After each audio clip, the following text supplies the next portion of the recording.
You ask Tiger to calculate. This deals with linear inequalities with one unknown. The final result is W smaller than 4. Let's solve it step by step. Swap sides.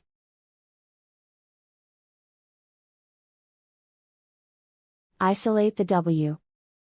Divide both sides by -4. Whenever you multiply or divide by a negative, reverse the inequality sign.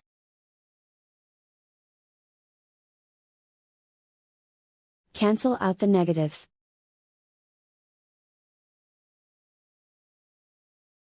Simplify the fraction.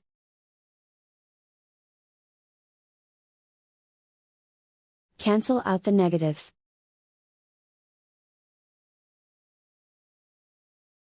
Find the greatest common factor of the numerator and denominator.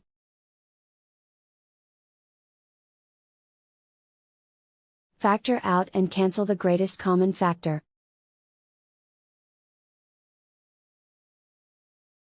Plot the solution on a coordinate grid.